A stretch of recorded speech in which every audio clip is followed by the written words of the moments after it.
right now. My next guest says it is long past time for Congress to act. Joining us now, independent. Welcome. I cannot read it. Wow. Welcome back. The rise of artificial intelligence, or AI, is sparking fears that AI could put millions of Americans out of work. One study by MIT found that AI could replace 1/10 of the U.S. workforce right now. My next guest says it is long past time for Congress to act. Joining us now, independent Senator Bernie Saunders of Vermont. Senator, you are not known for mincing words on any subject, and you certainly haven't minced them about what you call the unprecedented threats posed by AI. What are you most specifically fearful of?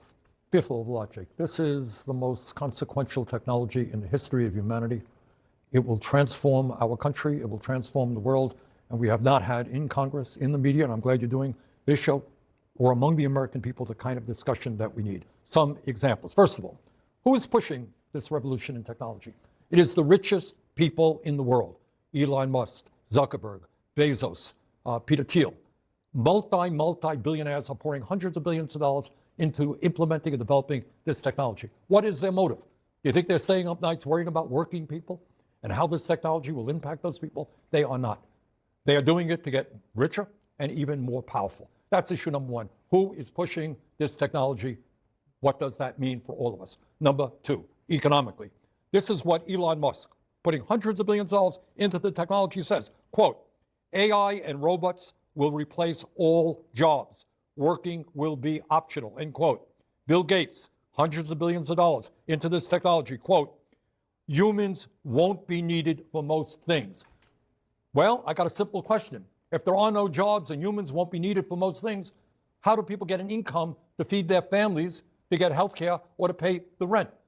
There's not been one serious word of discussion in the Congress about that reality. Issue number three. Studies out there tell us what we all know to be true.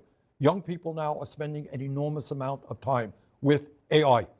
There are kids who are now getting most of their emotional support from AI. Yeah.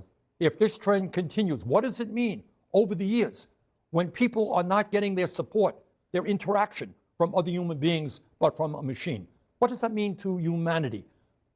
And maybe last but not least, I did a symposium at Georgetown with Geoffrey Hinton, who is considered to be the godfather, Nobel Prize winner of AI. He thinks that AI is soon going to be smarter than human beings. So the science fiction fear of AI running the world is not quite so outrageous a concept as people may have thought it was. Those are some of the issues that are out there. On the subject of the replacement of millions of jobs, I want to play something that the CEO of Google, Sundar Pichai, said last month about that topic. AI is the most profound technology humanity is ever working on, and it has potential for extraordinary benefits, and we will have to work through societal disruptions. It will create new opportunities. It will evolve and transition certain jobs, right? And people will need to adapt. Now, the way he talks about it is, this is happening, and we, humanity, need to figure out how to adapt to it. Right? While they make huge amounts of money. Yeah. Well, I think one of the things I think we need to do, and right now, among many other things, we're seeing data centers sprouting all over the country, raising electric bills for people in the communities, et cetera. I think we need to be thinking seriously about a moratorium on these data centers. Frankly, I think you got to slow this process down. It's not good enough for the oligarchs to tell us it's coming, you adapt. What are they talking about? They're going to guarantee health care to all people? What are they going to do when people have no jobs? What are they going to do? Make housing free? So I think we need to take a deep breath, and I think we need to slow this thing down. One way to do it would probably be a moratorium on data centers. The CEOs would no doubt say you would be stifling entrepreneurship and innovation. Well, I look at it a little bit differently, and I think as a nation, as a world, we have got to do it. Is technology bad? Of course it's not. There are good aspects, bad aspects.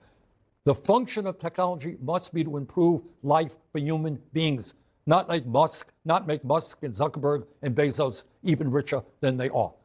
So let us work together to say, okay, if technology is going to radically improve worker productivity, are we going to reduce the work week substantially, making sure that workers continue to get the same pay?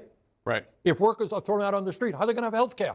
Obviously, let's guarantee health care to all people as a human right, et cetera. So you talked about a moratorium on these new data centers. Yeah. What are some of the other recommendations you want Congress to take as soon as possible?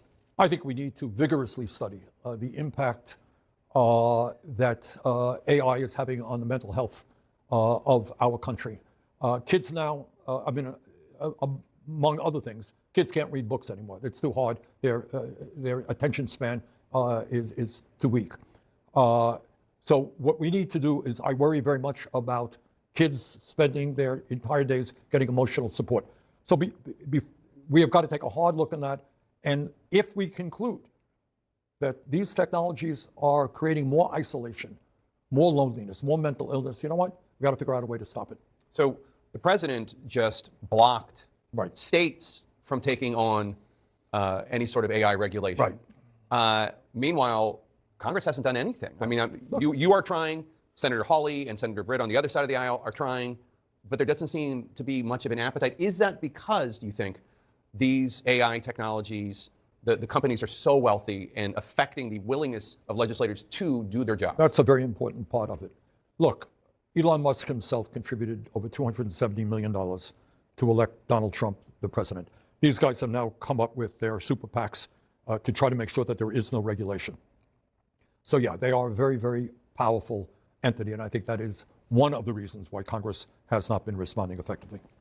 Some Republican lawmakers, as I mentioned, Hawley and Britt, open to regulating. Others seem wary of any sort of involvement in this technology. Do you think ultimately that there will be a bipartisan majority willing to take any sort of action? Well, any sort of action is what does that mean? Any sort of legitimate action? Significant action. Yeah. I don't know. Look, again, this technology is not being pushed by mom and pop store owners. It is being pushed by the wealthiest handful of the wealthiest, the most powerful people on earth. Can they be stopped? I don't know. But that raises a broader issue, the future of democracy, because it's not just AI and technology. These guys have unbelievable wealth, unbelievable power. What does that mean to the future of democracy? That's another great question that we're going to end 2025 wondering about. And Senator Bernie Sanders, we always love having you. Thank you so much for sharing your thoughts. Appreciate it. Thank you, Jake.